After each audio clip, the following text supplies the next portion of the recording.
हमारे चैनल को सब्सक्राइब करें और बेल आइकन दबाएं।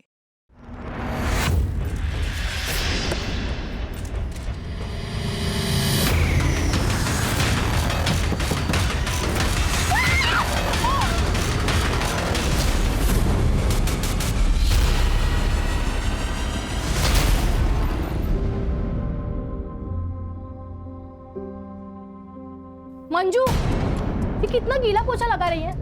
लादी कब सूखेगी? 50 बार समझा चुकी हूँ।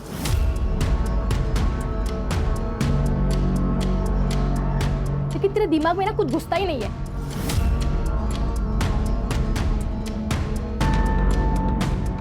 यूजलेस।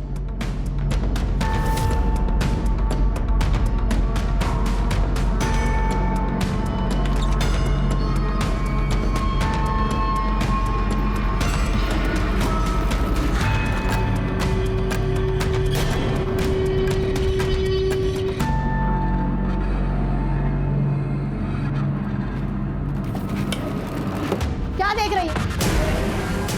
हर जगह पे नजर रहती है ना तेरी। जा काम कर।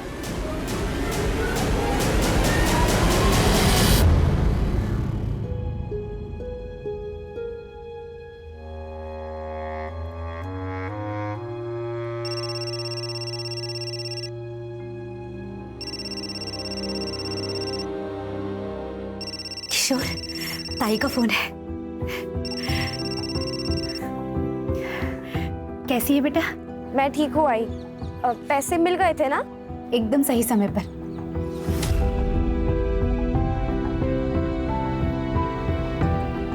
किशोर का सिलेंडर बस खत्म ही होने वाला था। क्या? तो किशोर ठीक है ना अभी? हाँ, तू अगर पैसे नहीं भेजती ना तो पता नहीं क्या होता। ओह आई। बेटा ये ले, किशोर से बात कर।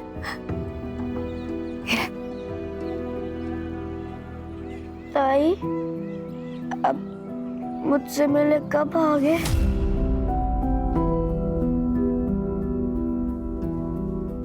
जल्दी आ जाऊंगी।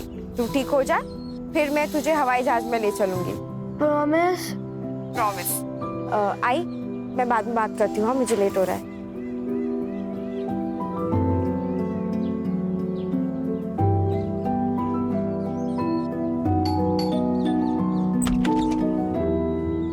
टाइम मिला तुझे वापस आने का?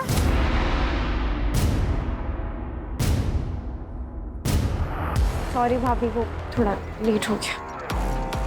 सॉरी भाभी, इतना लेट आई है, अभी खाई खाई में काम करेगी। नहीं नहीं भाभी, आप टेंशन मत लीजिए, मैं अच्छे से काम करूंगी। खाई खाई के चक्कर में ना कहीं गंदगी नहीं रह जाए। और हाँ, वो मीता के घर जाके आई या जाना बाकी है? नहीं भाभी, बाकी है। अभी तो मैं शिल्पा भाभी के घर से आ रही हूँ। सुन, तुझे ना पैसों की जरूरत थी, इसलिए वो शिल्पा के घर में काम करने बोला था। वो तेरा पार्ट टाइम है, ये फुल टाइम है। लेकिन तुझे मेरे घर के काम की और मीता के घर के काम की बिल्कुल चिंता नहीं है। लेट आती है, घाई घाई में काम करती है।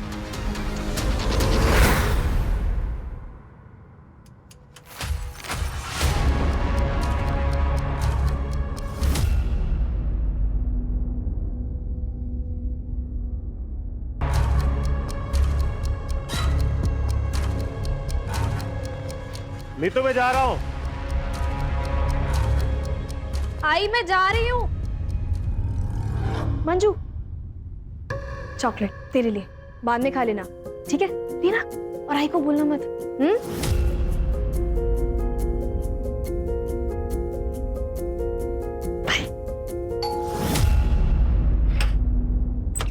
अरे मंजू, तू आ गई? जी भाभी।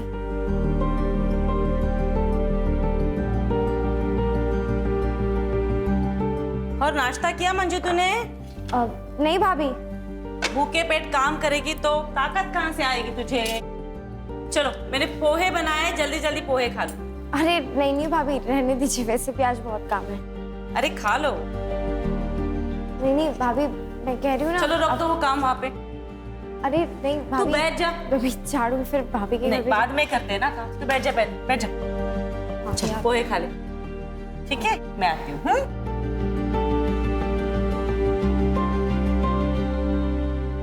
मम्मा, मेरी प्रोजेक्ट फाइल नहीं मिल रही है। आपने देखी क्या? दीदी एक मिनट, मैं ढूंढ देती हूँ। You eat, sweetheart. I'll find it.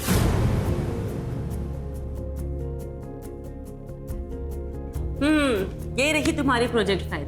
मैंने कल ही मंदिर में रखी थी। तुम्हें अच्छे मार्क्स आए ना, इसीलिए। मम्मा आपका ही अंधविश्वास भी ना। आर्या, Yes. बेटा ready? Yes, yes. Come on, I will drop you to your college. Okay.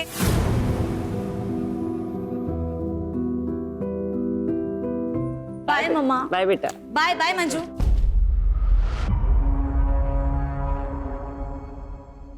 तू चिकन क्यों ले रही है? वो मैं जब बना रही थी तो आपने इसे साइड में रखा था तो मुझे लगा मिले होगा। तू कोई महारानी है क्या कि तेरे लिए मैं अलग से निकाल के रखूंगी? ये हमारे कुत्ते के लिए। तेरा खाना इधर है, ये ले, गरम कर ले इसे। ये छोले तो मैंने पिछले हफ्ते बनाए थे ना, तो क्या हुआ? खाना फेंक दूं? खा ले चुपचाप। एक हफ्ते का पुराना खाना और तुमने खा लिया मंजू।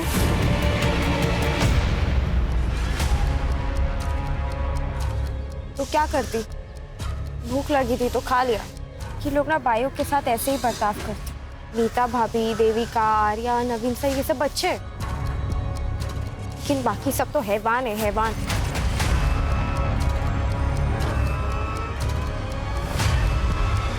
मंजू, क्या करे उधर? घर आके कुछ काम ही कर ले। क्या चक्कर क्या चल रहा है वो वॉचमैन देवेंद्र के साथ? सुन, अगर फिर से हो गई ना तो घर से बाहर फेंक दूंगी तुझे। नहीं भाभी, आप जैसा सोचो ऐसा कुछ नहीं है। अब मुंह बंद कर, जल्दी जाके सब्जियां लेके आ।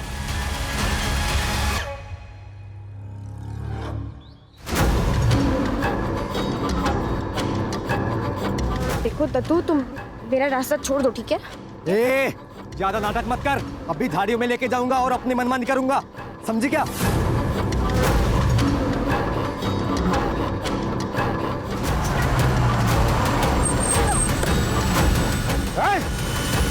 छोड़ दे।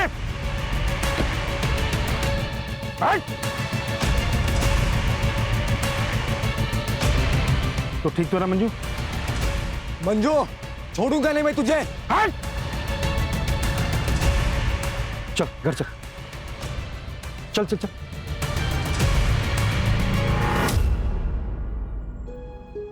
मंजू, मंजू ऐसे मत रो, हिम्मत से काम लो। अच्छा हुआ बाई चांस नवीन वहाँ पे पहुँच गए थे, वरना पता नहीं वो गुंडा उसके साथ क्या करता। इतनी सारी मेड्स है जो काम करने बाहर जाती है, उन्हें तो कोई नहीं छेड़ता। सारे आशिक इसके ही पीछे लगे पड़े। तूने उकसाया होगा ना उसे। यार बस करो ना। बस सारी गलती मेरी ही दिखती है तुम्हें। मंजू एक काम कर, तू उठ, अंदर जाके आराम कर। हाँ आराम कर जाके, सारे काम मैं करने बैठी इधर। बेटा मेरी मजबूरी थी, नहीं तो तुझे काम पर कभी नहीं जाने देती। खुद मेहनत करके दोनों को पाल लेती, लेकिन किशोर को मेरी जरूरत है। और तेरे बाबा के बारे में तो जानती है ना, सारा पैसा दारू में उड़ा देते हैं। मुझे पूरा यकीन है एक दिन ये सारी मुसीबतें खत्म हो जाएंगी।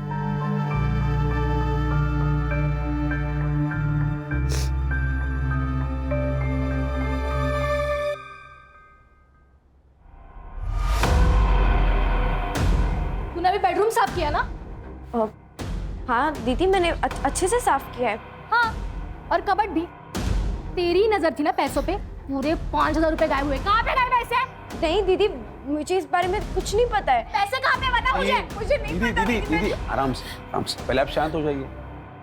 मैं क्या कह रहा हूँ, आप एक बार फिर से चेक कर लीजिए, क्योंकि मुझे नहीं लगता कि मंजू ने ऐसा कुछ किया होगा। नहीं सत्यम, मुझे पूरा यकीन है कि ये इसी का किया धरा है। नहीं दीदी, मुझे सच में नहीं पता। नहीं पता? तुम्हारी पर्स कहाँ पे? एक मिनट भैया, मैंने सच में नहीं लिए पैसे। अभी पता चल दीदी, मैंने नहीं लिए।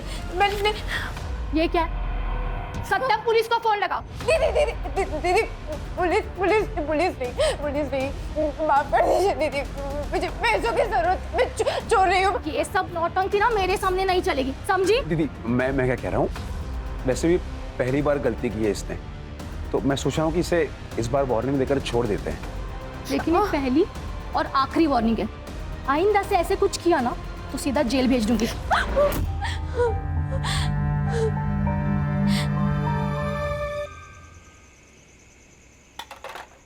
मंजू क्या कर रही है?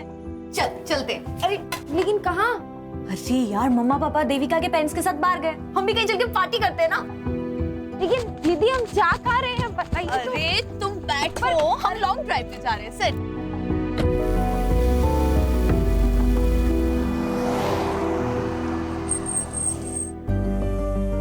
हाय कम।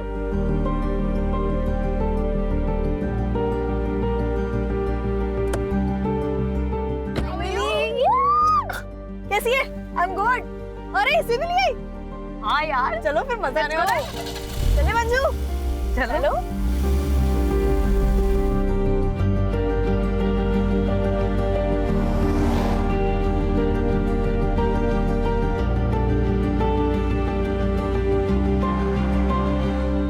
अरे हाँ से ना। ये हम कहाँ गए? एक सेकंड, गाड़ी साइड में लगा। चरक लेना। दीदी मंजू सुनो, तुम यहाँ पे वेट करो, हम लोग बाहर देख कर आते हैं। ठीक है? लेकिन हाँ हम लोग आ रहे हैं। हाँ? वेट।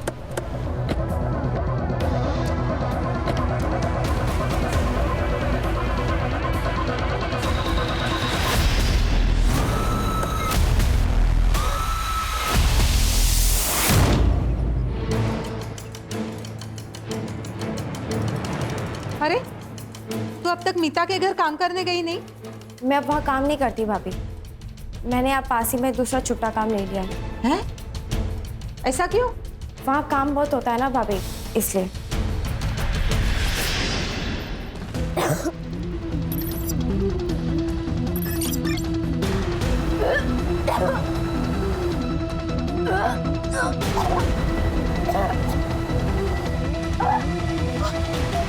किसका पाप है तेरे पेट में? किसका पाप है? उस वॉचमैन का ना? बोलती क्यों नहीं? चिल्ला क्यों रही है? तो मंजू रो क्यों रही है? अपने कर्मों का भुगत रही है, पेट से महारानी। क्या? मंजू बता, बच्चे के बाप कौन है? बता। ना बताना ना बताए, वैसे भी हम कौन सा इस पाप को अपने घर पालेंगे। सामान बांध और निकल मेरे घर से। चल भाभी, निकल भाभी।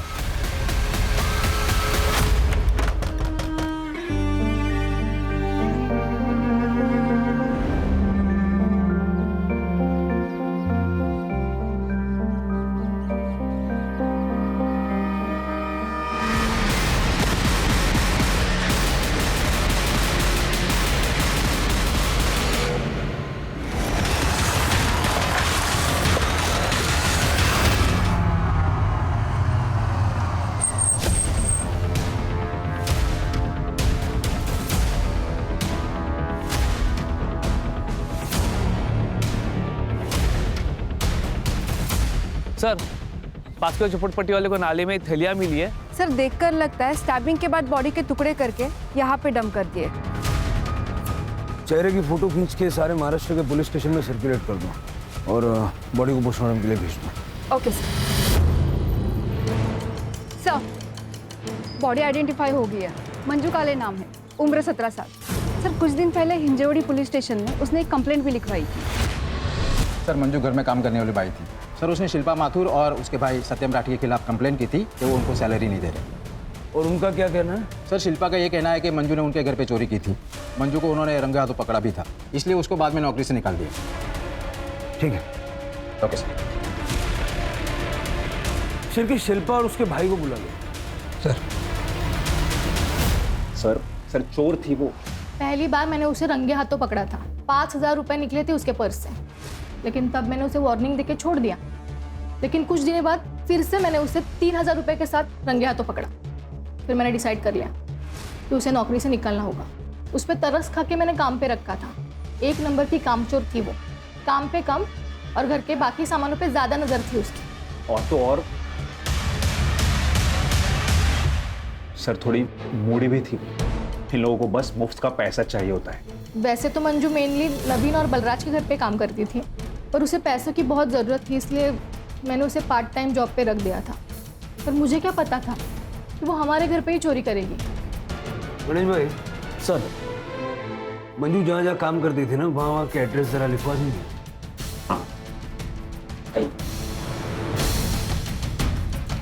ये भाई बहन की डिटेल्ड बैक स्टोरी निकालो। सर, मंजू की postmortem report. Sir, postmortem report के हिसाब से मंजू की मौत 15 नवंबर की रात को 9 बजे से लेकर 12 बजे के बीच में हुई थी। कुल्हाड़ी या किसी ऐसे चीज़ का इस्तेमाल किया गया है। और सर, मर्डर के समय वो 6 वीक प्रेग्नेंट थी। मंजू के माँ बाप को बुला के उसकी पहचान करवाओ, और ये जहाँ जहाँ वो काम करती थी उसे जाके मिलते हैं। ठीक है सर। हमें नहीं पता पिछले 1 महीने में उसके साथ क्या चल रहा था। हाँ सर, हमारे यहाँ पे उसने काम करना बंद कर दिया था। और वो नीतू, उसके पास तो वो काम करती थी। नीतू हमारे यहीं पे बगल में रहती है सर। हमारे फैमिली फ्रेंड्स हैं वो। तो उसने आपके घर से काम क्यों छोड़ दिया? पता नहीं सर, हम तो उसके साथ बहुत अच्छे से व्यवहार करते थे। इनफैक्ट मैंने उससे कारण भी पूछा, पर उसने कुछ भी नहीं बताया। आपको पता था मंजू प्रेग्नेंट थी? नहीं सर, मुझे तो पता ही नहीं था। मुझे तो तब पता चला जब नीतू ने उसको काम से निकाला। प्रेग्नेंट थी वो, और बता भी नहीं रही थी कि बच्चा किसका है। हमारे घर में जवान बेटी है, उस पर क्या असर पड़ता, इसलिए मुझे उसे काम से निकालना पड़ा। मंजू ने आपको बताया था वो कहाँ जा रही है? अपने गांव अंबेगांव जाने वाली थी वो, अब 1 हफ्ते पहले, है ना? हाँ। आपको पता मंजू का रिलेशन किसके साथ था? मेरा मतलब है उसके बच्चे का बाप कौन होगा? मुझे पक्का यकीन है वो हमारा वॉचमैन ही है। देवेंद्र नाम था उसका। घंटों बातें करते रहते थे वो। एक दिन तो मैंने देखा था मंजू के गले में हाथ डाल के खड़ा था वो। मंजू, अंदर आजा, क्या करे उधर? हमारा शक तो तब गहरा हुआ जब मंजू के जाने के अगले दिन ही देवेंद्र ने भी काम पे आना बंद कर दिया। उसने सोसाइटी के सेक्रेटरी को बताया कि उसे कहीं और जॉब मिल गई है। मंजू की किसी के साथ कोई दुश्मनी, लड़ाई झगड़ा ऐसा कुछ था? नहीं सर, उसकी तो किसी से भी कोई बातचीत नहीं थी। वो तो अपने आप में ही रहती थी। ये वॉचमैन का क्या नाम बताया आपने? देवेंद्र यादव। उसका नंबर दे दीजिए। सर, देवेंद्र यादव ने बताया कि वो सातारा में जॉब करता है। उसने कहा कि कल वो थाने आ जाएगा। और सर, ये शिल्पा के भाई सत्यम को जुए खिलाता है। इसने बहुत सारे लोगों से पैसे भी उधार ले रखे हैं। इतना नहीं, इसने बहुत सारे लोगों से मारपीट भी की है। मतलब हो सकता है कि पैसों का जोल सत्यम ने किया और इल्जाम मंजू पे डाल दिया। लेके आओ इस सत्यम को। तो तूने शिल्पा से पैसे नहीं चुराया? सर वो मैंने कहा ना सर, मैंने कोई पैसे नहीं लिए सर। चोरी तो मंजू ने की थी सर। तो फिर मटके वालों को 10,000 कहाँ से दिए? कहाँ से दिया 10,000?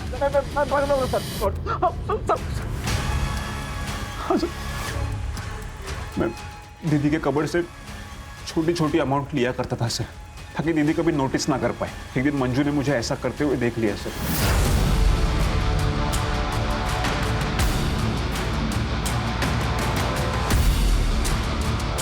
वो मटके वाले लोग मेरे पीछे पड़े थे सर कि मुझे उनके पैसे देने थे।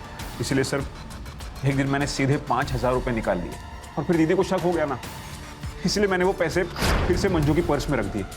और फिर दीदी को मंजू की पर्स से वो पैसे मिल गए सर। फिर भी मैंने दीदी से कहा था सर मंजू को एक और मौका देने के लिए।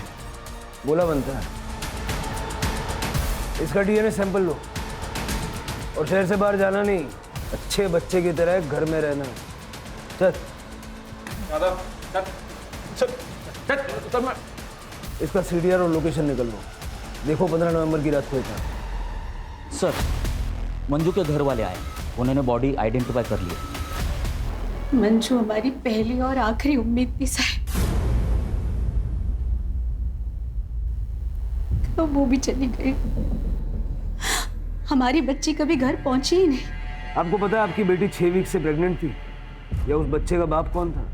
क्योंकि नवीन और बलराज की फैमिली का कहना है कि मंजू को भी नहीं पता था कि उस बच्चे का बाप कौन था। झूठे है सबके सब। मंजू को मालूम था, तभी तो उसे सुनसान जगह ले जाकर तमंचा दिखाकर उसका करवाया गया। मेरी बच्ची की जिंदगी को बर्बाद कर दिया। आपको यकीन है कि ऐसे ही हुआ था? कैसी बात कर रहे हैं साहब? पर आप खुद भी सोचिए ना साहब, कोई भी माँ बाप अपनी बच्ची के बारे में जानबूझकर ऐसी बात करेगा? साहब, हम दोनों वहां बात करने भी गए थे उनसे, जब मंजू ने हमें बताया। बहुत हो गया, झूठा इल्जाम मत लगाना हमारे ऊपर। और हमारी बच्ची झूठ क्यों बोलेगी? हम लोग का साथ देने के बजाय तुम लोग हमें झूठा बोलते हो। लेकिन हम ऐसा क्यों करेंगे? Gun point. मंजू झूठ मत बोल, टेल देम ट्रूथ। करत सकते ये दोनों ने मेरे साथ गलत किया है। अरे किया होगा तभी तो बोल रही है ना। उन दोनों लड़कियों ने अपनी गलती मानने से इनकार कर दिया और उनके घर वालों ने मामले को रफा दफा करने के लिए मंजू को हर महीने 25,000 देने का वादा किया। आई बाबा, मुझे घर ले चलो ना, मुझे यहाँ काम नहीं करना है। हम जाके पुलिस कंप्लेन कर देते हैं ना। तूने सुना नहीं क्या कहा उन्होंने? 25,000 रुपए महीना। किशोर को ठीक करना है या नहीं?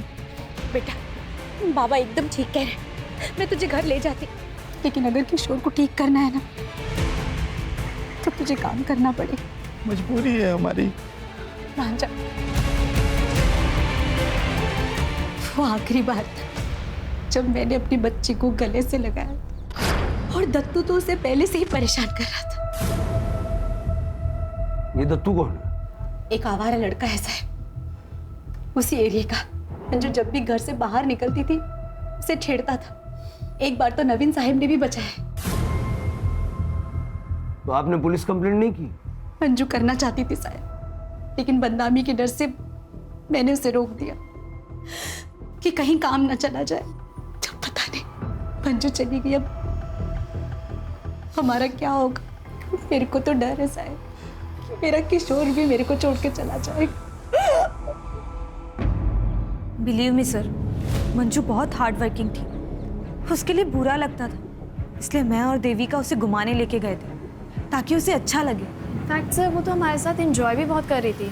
सर उसके बाद देखा कि हम लोग रास्ता भटक गए, फिर हम किसी से रास्ता पूछने के लिए भी उतरे। सामने एक छोटा सा स्टॉल था, फिर खाने पीने के लिए हम लोग सामान लेकर आए। देखा मंजू बहुत रो रही है और उसने कहा कि उसके साथ किसी लड़के ने ज़बरदस्ती करने की कोशिश की और पता नहीं सर वो हमें ब्लेम करने लगी और ये बोल के कि हमने गन पॉइंट पे रखी, जबकि सर उस वक्त हम वहाँ थे भी नहीं। एक्जैक्टली सर, और पूरे रास्ते हम उससे पूछते रहे कि कौन था, किसने किया, पर सर वो हमें ब्लेम किए जा रही थी। और तो और सर, घर जाने के बाद तो बहुत बड़ा बवाल हुआ। हमारे पेरेंट्स हमसे ही झगड़ने लगे और हम पे ब्लेम करने लगे। सर उस दिन बहुत गर्मा गर्म, इसलिए हम लोगों ने डिसाइड किया कि हम मंजू की सैलरी डबल कर दें ताकि हमारे परिवार और हमारी बच्चियों को कोई प्रॉब्लम हो। सर तब जाके उसके पेरेंट्स माने। सर उनका तो पूरा प्लान था हमसे पैसे ऐंठने का। वो उनका बेटा पता नहीं बीमार है भी या नहीं, पूरा खानदान झूठा है सर। सर आपको क्या लगता है, क्या सच है? देखो इस वक्त कौन सच बोल रहा है कौन झूठ बोल रहा है ये बता पाना मुश्किल है। इस सारे परिवारों की छोटी से छोटी डिटेल निकल। ये ठाकुर और विर्क फैमिली के बारे में कुछ बता सकती हो? हाँ मैडम, ये हर फंक्शन में तो ये लोग सबसे अच्छे से बात करते हैं, लेकिन नीतू और मीता बहुत अच्छे दोस्त भी हैं।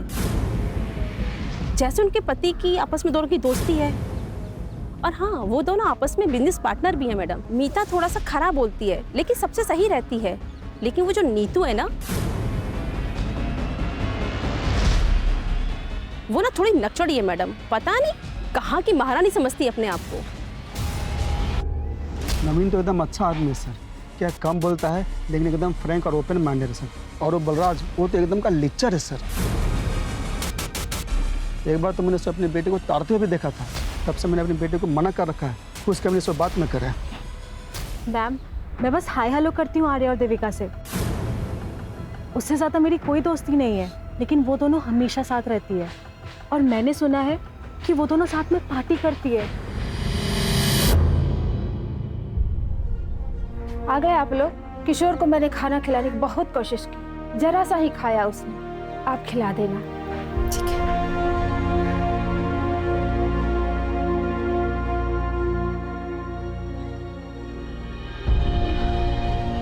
आई बाबा, अब ताई वापस कभी नहीं आएगी ना? आई तुम रो क्यों रहे हो? ताई नहीं आएगी? ताई तेरी याद आ रही है। आई मिस यू ताई। हो सकता है ये दोनों फैमिलीज झूठ बोल रहे हैं, इनको पता है कि मंजू किसने किया, या फिर ये दोनों लड़कियां झूठ बोल रही हैं और इनका परिवार इनकी मासूमियत पे भरोसा कर रहा है। सर ऐसा भी हो सकता है कि सावित्री और गंगू झूठ बोल रहे हैं। हो सकता है कि इन लोगों ने ब्लैकमेल करके अच्छा पैसा बनाने की सोची। या फिर मंजू उतनी सीधी थी ही नहीं, इसलिए ये दत्तू टाइप के लड़के उसके पीछे पड़े रहते। बहुत कंफ्यूजिंग है सर। दत्तू मिला क्या? सर अभी तक नहीं। वो और उसकी बहन योगिता दोनों अंडरग्राउंड है। सर पता चला है कि योगिता से पहले वो विर्क और ठाकुर फैमिली में काम करती थी, लेकिन सर बीमारी के कारण वो काफ़ी छुट्टियां ले रही थी, इसलिए उन्होंने योगिता को हटा के मंजू को परमानेंट काम पे रख लिया था। मतलब योगिता के पास भी मंजू से बदला लेने का मोटिव था। ये भाई बहन को जल्द से जल्द ढूंढो। सर वॉचमैन यादव आ गया। ऐसा कुछ भी नहीं था साहब, आप भी उन लोगों की तरह गलत समझ रहे हो सर। वो मेरी बहन जैसी थी। बहन, मुंह बोली बहन, ये सब बहाने बहुत फालतू लगते हैं। बात समझ में आ रही है? सर कसम खा के कहता हूँ साहब, उसको मैं बहन मानता था। उसके जाते ही तूने जॉब क्यों छोड़ी? सातारा में अच्छी जॉब मिल गई थी और पेमेंट भी अच्छी थी, इसलिए मैंने वो जॉब छोड़ दी। और साहब ये तो इत्तेफाक था कि मंजू ने और मैंने साथ में जॉब छोड़ी। साहब जाते वक्त मंजू ने मुझे बाय भी नहीं किया। मंजू का मर्डर हो गया है और तुझे बाई की पड़ी है। हाँ? नीतू विर्क ने बताया कि मंजू की प्रेगनेंसी का जिम्मेदार तू है। क्या? अब ये मत बोलना कि तुझे पता नहीं था मंजू प्रेग्नेंट थी। नहीं साहब, मुझे पता था। नीतू मैम ने मुझसे बात की थी जब उनको पता चला कि मंजू प्रेग्नेंट थी। सच बता यादव, तूने ही मंजू को प्रेग्नेंट किया है ना? नहीं मैम साहब, वो मेरी बहन जैसी है, पर मुझे पता है वो किसकी वजह से प्रेग्नेंट है। किसकी वजह से? नवीन साहब। भाई यादव, मानना पड़ेगा, कहानियां बहुत अच्छी सुनाता है, लेकिन पुलिस के आगे कहानी सुनाने पे तालियां नहीं तमाचे मिलते हैं। कसम खा के कहता हूँ साहब, मुझे ये बात मंजू ने बताई थी। मुझे मंजू पे पूरा भरोसा था। वो बहुत खुददार और प्यारी लड़की थी साहब। वो अपने परिवार के लिए दिन रात काम करती थी। उसको अच्छी जिंदगी मिलनी चाहिए थी साहब, उसके खुशी को मत छोड़ना। याचा डीएनए सॅम्पल घेऊन मग याला पाठवा जा। तो यादव सच बोल रहा है ना, या झूठ? देवेंद्र ने मुझे बताया था कि नवीन ने मंजू, मैंने ये बात मीता को भी बताई थी और बाद में मेरे हस्बैंड ने भी मुझे कंफर्म किया था। मतलब तुम भी ये बात पहले से जानते थे? जी सर, नवीन ने 1 महीने पहले ही मुझे बताया था। जिस रात मंजू ने लड़कियों पे इल्जाम लगाया कि गन पॉइंट करवाया गया। क्या तूने मंजू? हाँ यार, कल रात को मैं लेट घर पहुंचा था और मैंने थोड़ी सी ड्रिंक भी कर रखी थी। मंजू ने जब मुझे बताया कि किसी ने गन पॉइंट किया तो यार मैं अपने ऊपर कंट्रोल नहीं कर पाया। मैं आउट ऑफ कंट्रोल हो गया था। और सच बताऊं तो मुझे उसके ऊपर गुस्सा भी था यार। उसने बेवजह हमारी बच्चियों को इसमें घसीटा है यार। मैं तो सिर्फ कंसोल करने की कोशिश कर रहा था यार। बस बैठ, रो मत, मैं हूं ना। सर ये क्या कर रहे हैं आप? क्या?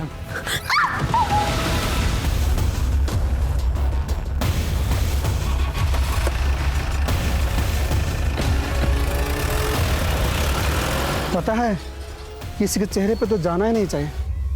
सर, दत्तू और उसकी बहन योगिता मिल गए हैं। गांव में छुपे हुए थे, कांस्टेबल जादव लेकर आ रहे हैं। सर, सत्यम राठी की इस लोकेशन हिसाब से 15 नवंबर की रात को वो अपने घर पे ही था।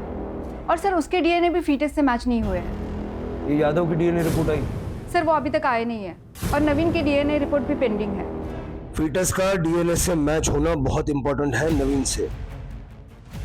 हमें पता चला कि तुझे मंजू से प्रॉब्लम थी, क्योंकि तेरे सारे काम वो ले रही थी और इसीलिए तूने उसका मर्डर कर दिया। नहीं, मैंने ऐसा कुछ नहीं किया। और तू हीरो, तूने मंजू का रेप किया ना? अपनी दीदी का रास्ता साफ करने के लिए उसका मर्डर कर दिया। बोल वरना। नहीं साहब, वो सब तो मैं ड्रामा कर रहा था उसको डराने के लिए। मैं तो उसको जिंदा जलाने के लिए बोलता था। तू मुझे जलाना चाहता है ना, तो ठीक है, एक काम कर, तू ना मुझे मार ही दे, पर तू मुझसे एक वादा कर कि मेरे मरने के बाद तू मेरे भाई का, उसके इलाज का और मेरे आई बाबा के 2 वक्त के रोटी का इंतजाम करेगा। क्योंकि अगर मैं नहीं रही ना, तो मेरे पीछे उनके देखभाल के लिए कोई नहीं है? बोल, करेगा तू ये सब? हाँ, मुझे मंजू से प्यार हो गया था। मैं एक दो बार उसको मिलने के लिए गया था। मैं तुझे बहुत चाहता हूँ। शादी बनाएगी तू मेरे साथ? तुम मेरे बारे में कुछ जानते नहीं हो, तो फिर नहीं पता मेरे साथ क्या हुआ है। बहुत गलत हुआ है मेरे साथ। मुझे जानना भी नहीं है। वो जो उस दिन कार में जो हुआ था उसे भूल जा। क्या? तुम्हें कैसे पता कि उस दिन मेरे साथ? हाँ, ये जो मंजू ने इल्जाम लगाया था कि गन पॉइंट पे किसी ने उसको, ये बात सच है? अच्छे से जानता है अपन उसको, दोस्त है मेरा। मैंने एक बार उसको मंजू के बारे में मेरे मन की फीलिंग्स को बताया था और उसको मैंने मंजू का फोटो भी दिखाया था। तब वो थोड़ा अलग ही बिहेव करने लगा। वो मेरे को बोला कि मैं मंजू के बारे में एक बार सोच लूं, क्योंकि उसको गन पॉइंट पे मंजू के साथ फोर्स किया गया था। साहब, ये सुनकर मैं तो सदमे में चला गया। मैंने उसको पूछा, पर उसने नहीं बताया कि किसने उसको फोर्स किया। बोला कि वो कस्टमर था। कहाँ मिलेगा ये गोपी?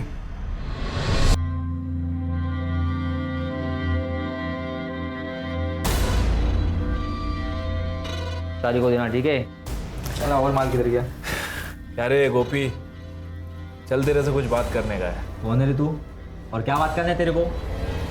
वो गन पॉइंट वाला मर्डर केस है ना, उसके बारे में। साहब, आर्या और देविका सिर्फ लेस्बियन नहीं, बल्कि एक नंबर की नशेड़ी भी थी। बहुत एडजस्ट किया उन दोनों के वास्ते। अमाउंट बहुत ज़्यादा हो गया था। मैंने बोला पहले का अमाउंट क्लियर करो, फिर माल मिलेगा। फिर साहब, वो लोग ने 1 महीने पहले एक सुनसान जगह पे बुलाए थे साहब।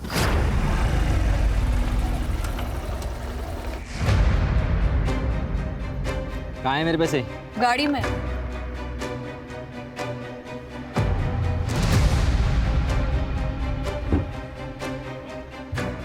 अबे ये क्या है? कहाँ है मेरे पैसे? अबे यही है तेरा पेमेंट, चल भरपूर ले। क्या क्या कर रहे हो तुम लोग?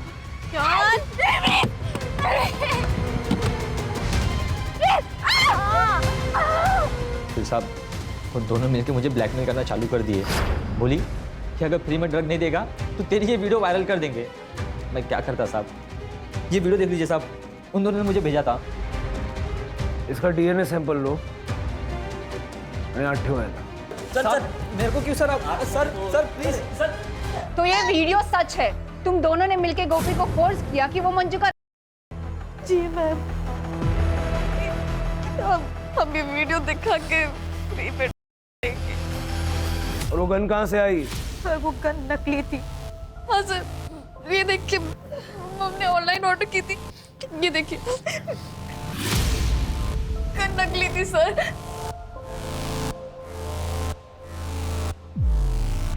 और इसके बारे में क्या कहना है?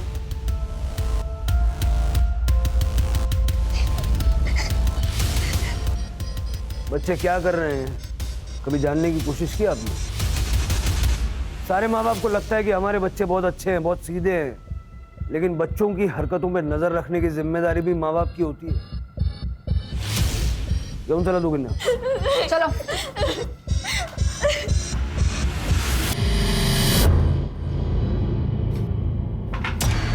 क्या कर रही है? किशोर की दवाई के पैसे। तो मैं क्या करूं? मैं क्या करूं मतलब? क्या बोलने की कोशिश क्या कर रहे हो? अरे जाऊंगा मैं। तुम्हारी वजह से मेरी ताई चली गई। तुमने मेरी ताई को मार डाला। मास्क करो बेटा, मास्क कर, मास्क कर। ऐसे नहीं बोलते बेटा, मास्क कर, मास्क कर, मास्क कर, मास्क कर।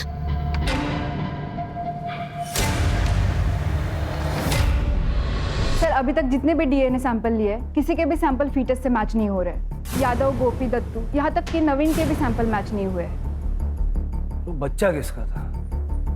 और मंजू को किसने और क्यों मारा? जिस तरह से आर्या और देविका का सैडिस्टिक नेचर है, ये दोनों भी मंजू को मार सकते हैं। लेकिन पड़ोसियों के मुताबिक जिस रात ये मर्डर हुआ, ये लोग देर रात तक पार्टी कर रही थी। चल के हो सकता है कि कोई ऐसा है जिस पे अभी तक हमारा शक नहीं गया, या जो हमारे सामने ही नहीं आया। सर, यादव का वीडियो कॉल आ रहा है। उठाओ। हाँ यादव। सर, काम से छुट्टी नहीं मिली सर, इसलिए मैं पुणे नहीं आ पाया। पर मुझे कुछ बहुत ज़रूरी चीज़ बतानी थी सर, जो मुझे मंजू ने बताई थी। वो कार में हुआ था ना, उसके पहले वो कुछ दिन के लिए अपने गांव गई थी और वापस आने के बाद वो अपनी माँ से बात कर रही थी, तब मैंने सुना था। आई, तू आत्महत्या करने के बारे में सोच भी कैसे सकती है? अच्छा हुआ बाबा वहाँ समय पर आ गए और तुझे वो पेस्टिसाइड पीने से रोक लिया। तुझे पता भी है तेरे बाद किशोर का क्या होगा, कौन देखभाल करेगा उसकी? तू दोबारा ऐसा कदम नहीं उठाएगी। चल फोन ठेवते। मंजू, क्या हुआ? तेरी आई अपनी जान क्यों लेना चाहती है? क्योंकि मेरे साथ जो हुआ है उन्हें ऐसा लगता है कि उन सबकी जिम्मेदार वो है। क्या हुआ है तेरे साथ? मंजू, अब घर चलेगी महारानी। तुम्हें अंदाजा है सावित्री ने अपने आप को खत्म करने की कोशिश क्यों की? नहीं सर, इस बारे में हमारे बीच में कोई बात नहीं हुई सर, और मैं भूल भी गया था सर। ठीक है, thanks Yadav. Yes sir. Ambe गाँव चलने की तैयारी करो शिरके। सर। कंकु मेरा दूसरा पति है साहब। 12 साल पहले नदी में डूबने की वजह से मंजू के बाबा की मौत हो गई थी। मंजू 5 साल की थी। 1 साल बाद मैंने कंगू से दूसरी शादी की, क्योंकि वो मंजू को अपनाने के लिए तैयार था। लेकिन 1 नंबर का बेवड़ा निकला कमीना। दारू और सेक्स के अलावा उसे और कुछ सोचता ही नहीं। किशोर के बाद ऑपरेशन करा लिया क्योंकि मुझे दूसरा बच्चा नहीं चाहिए था। 1 महीने पहले मंजू हमसे मिलने आई थी। मैं बाजार गई थी कुछ सामान लेने। जब लौटी तो देखा मंजू मंजू मंजू। मैं उसे संभाल नहीं पाई और अगले दिन वो काम पे चली गई। अब पति के खिलाफ पुलिस में रिपोर्ट तो नहीं कर सकती थी ना। फिर मुझे लगा कि मैंने अपनी बच्ची को धोखा दिया, इसलिए मैं जीना नहीं चाहती थी। लेकिन गंगू ने मुझे बचा लिया।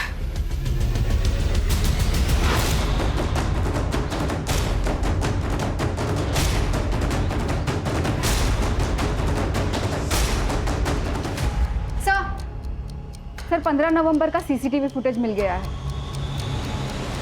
तालाब पे जाने वाले रोड का सीसीटीवी फुटेज। सर 15 तारीख की शाम को 5 बजे के आसपास नवीन की गाड़ी यहाँ से गुजरी है। लेकिन नवीन ने तो कहा था कि उसकी गाड़ी बलराज लेके गया था खंडाला बिजनेस मीटिंग के लिए और रात को लौटा था। नहीं सर, वो झूठ बोल रहा है। ये देखिए दूसरे कैमरे के सीसीटीवी फुटेज। लेके आओ दोनों को।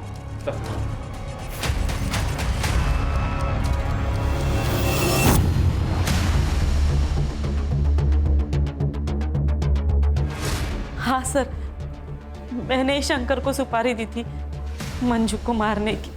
नीता भाभी, मुझे अम्बे गाँव तक छोड़ने के लिए थैंक यू। हाँ, इट्स ओके मंजू, और अपने पैसे के लिए चिंता मत करना। मैंने नीतू से बात की है, वो तुम्हें पैसे दे देगी।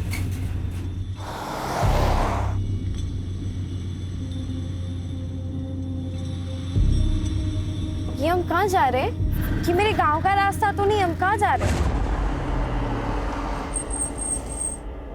क्या हो गया? गाड़ी क्यों रोक दी?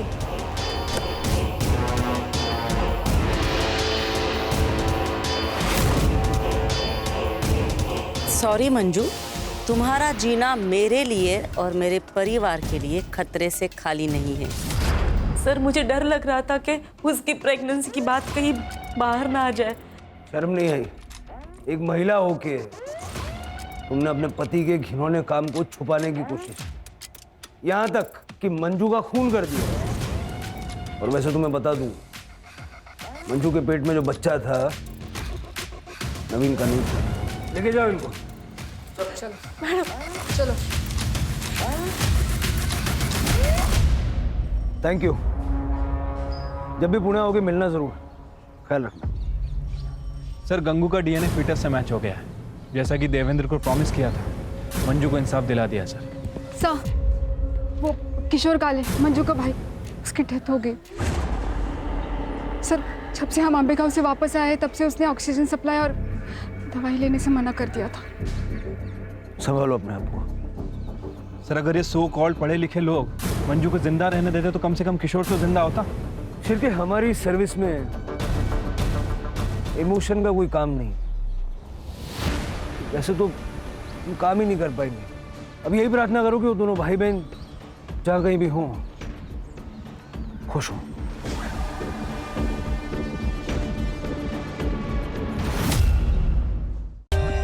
For more updates, subscribe to our channel, click the show links and enjoy watching the videos.